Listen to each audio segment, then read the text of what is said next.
200 millions d'euros. Le gouvernement a célébré cette économie comme une victoire historique. 200 millions récupérés sur le dos des étudiants étrangers, à qui on a supprimé les aides personnalisées au logement. Une mesure présentée comme un effort budgétaire courageux, un signe tangible de rigueur, une preuve que l'État sait faire des choix difficiles. Le problème, c'est ce qui se passe à côté. Pendant que le gouvernement pavoisait sur ces 200 millions, Emmanuel Macron venait de lâcher 50 milliards d'euros. 50 milliards, pas 200 millions, 50 milliards. Et la différence entre les deux, c'est là que commence véritablement cette histoire. Il faut d'abord comprendre l'ampleur du gouffre dans lequel se trouve la France en ce moment. Au premier trimestre de l'année, le déficit public a atteint 74 milliards d'euros. 74 milliards sur 3 mois. C'est un record absolu. Un record qui mérite qu'on s'arrête dessus, qu'on le touche, qu'on le retourne dans tous les sens pour en mesurer la brutalité réelle. Pour comprendre ce que ça représente, il suffit de se souvenir d'un autre moment, d'une autre époque. Pendant la crise bancaire mondiale, sous Nicolas Sarkozy, la France affichait un déficit annuel de l'ordre de 74 milliards d'euros. Sur une année entière, dans le contexte d'une tempête financière mondiale qui secouait toutes les économies de la planète. Aujourd'hui, ce n'est pas une crise bancaire mondiale. Aucun choc extérieur de cette magnitude ne justifie ces chiffres.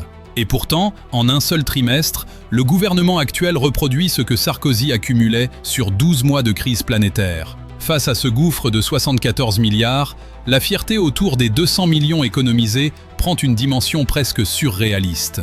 Pour équilibrer le seul déficit du premier trimestre, grâce à des économies de 200 millions, il faudrait en trouver 300 fois ce montant. 300 fois 200 millions, rien que pour le premier trimestre. Autrement dit, 300 mesures comme la suppression des aides au logement pour les étudiants étrangers. 300 fois cette douleur infligée à des personnes parmi les plus vulnérables du système, et on serait à peine à l'équilibre pour un seul trimestre. Ce n'est pas un problème de rigueur, c'est un problème d'échelle. Et l'échelle, apparemment, ne dérange personne au sommet. Mais alors, que fait-on avec ces 50 milliards ? C'est là que l'histoire prend un tour particulièrement préoccupant. Les 50 milliards en question sont destinés au développement des éoliennes offshore, ces énormes turbines installées en mer au large des côtes françaises. Le gouvernement a décidé d'accélérer massivement la signature de l'appel d'offres numéro 10, un appel d'offres qui prévoit des contrats qualifiés d'inédits et surtout de très favorables aux opérateurs privés. Des conditions exceptionnellement avantageuses. Un dérapage budgétaire de 50 milliards d'euros. Et tout cela à quelques mois des élections présidentielles. Le calendrier ici n'est pas un détail secondaire. Emmanuel Macron a moins d'1 an devant lui au pouvoir. Moins d'1 an. Et dans ce laps de temps, il s'agit de boucler cet appel d'offres, de le verrouiller, avant que les prochains occupants de l'Élysée ne puissent revenir dessus. Le mot « verrouiller » n'est pas une métaphore de tribune politique. C'est le terme employé pour décrire la démarche. Imposer des contrats sur plusieurs années avec des conditions tellement favorables aux entreprises du secteur que les marges de manœuvre futures se retrouveront réduites à néant. Pourquoi une telle urgence ? Pourquoi des conditions aussi favorables ? Pourquoi maintenant précisément, juste avant de partir ? Ce sont des questions qui méritent d'être posées sérieusement, sans les balayer d'un revers de main. L'histoire économique récente de la France regorge d'exemples où des décisions publiques précipitées, prises à l'horizon d'une alternance politique, ont profité à des intérêts privés bien identifiés. Ce n'est pas du complotisme que de remarquer une cohérence entre la précipitation, les conditions exceptionnellement favorables accordées aux opérateurs et la proximité immédiate de l'échéance électorale. C'est simplement regarder les faits en face et se demander ce qu'ils disent de la logique qui gouverne certaines décisions. Et les faits sur les éoliennes offshore, ils sont accablants, au-delà même de la question des contrats et de l'argent public engagé. Ces infrastructures, installées en pleine mer à des coûts colossaux, présentent une caractéristique fondamentale que leurs promoteurs évoquent rarement en premier plan. Elles ne produisent de l'électricité que lorsque le vent souffle. Quand le vent ne souffle pas, et il ne souffle pas toujours, loin de là, il faut bien compenser. Et comment compense-t-on ? En allumant des centrales à gaz. Un gaz qui coûte aujourd'hui une fortune. Depuis la rupture avec la Russie, la France s'approvisionne auprès des États-Unis et de l'Algérie, à des tarifs considérablement plus élevés que ce qu'offrait autrefois le gaz russe. Le résultat de cette équation, éoliennes intermittentes plus gaz de substitution onéreux, se retrouve directement sur la facture d'électricité des ménages français. Au 1er juillet, les tarifs d'acheminement de l'électricité ont augmenté de manière significative.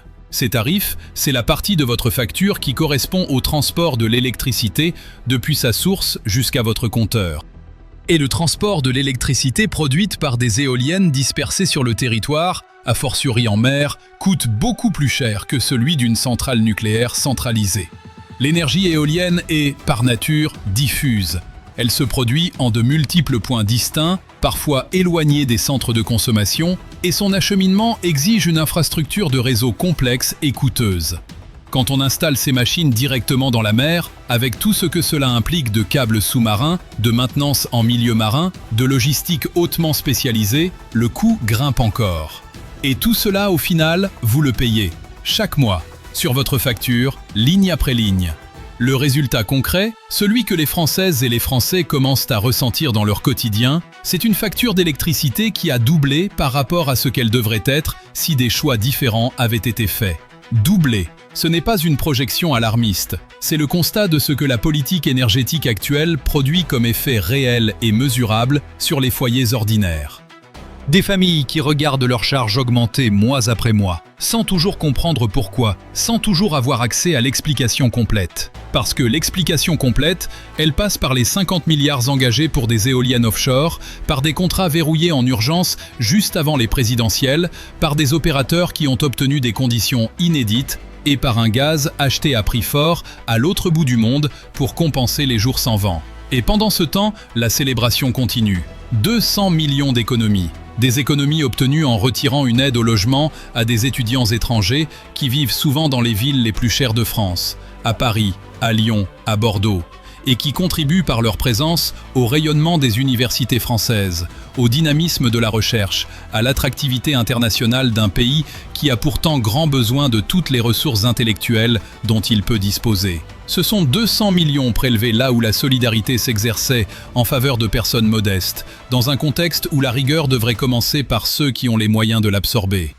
Le rapport entre les chiffres dit tout. 74 milliards de déficit en un seul trimestre, 200 millions d'économies. Le ratio entre les deux dépasse les 300 pour 1. Pour chaque euro économisé grâce à cette mesure, plus de 300 euros s'évaporent dans le déficit trimestriel. Et simultanément, 50 milliards sont engagés dans un programme dont les effets concrets sur le quotidien des ménages se résument, pour l'instant, à une hausse durable et significative de leur facture d'énergie. Des éoliennes qui défigurent le littoral, qui produisent peu, qui coûtent énormément, et dont les bénéficiaires les plus immédiats semblent être les opérateurs privés ayant décroché ces contrats aux conditions inédites, signés en urgence, dans la dernière ligne droite avant le scrutin présidentiel. 50 milliards, 200 millions, 74 milliards de déficit en un trimestre. Ces trois chiffres, posés côte à côte, disent quelque chose de très précis sur l'état des priorités, sur la logique qui oriente certaines décisions publiques, et sur ce que les citoyens ordinaires sont invités à absorber pendant qu'on leur annonce, souriant, qu'on a réussi à gratter 200 millions dans les fonds de tiroir. La question n'est pas de savoir si tout cela relève de l'incompétence ou d'autre chose. La question, c'est de comprendre qui, concrètement, bénéficie de ces décisions, qui en paye réellement le prix, et pourquoi une telle précipitation a verrouillé des contrats aussi favorables dans les tout derniers mois d'un mandat. Sur ce point précis, chacun a probablement une idée assez nette, et il serait intéressant de savoir si elle ressemble à la vôtre.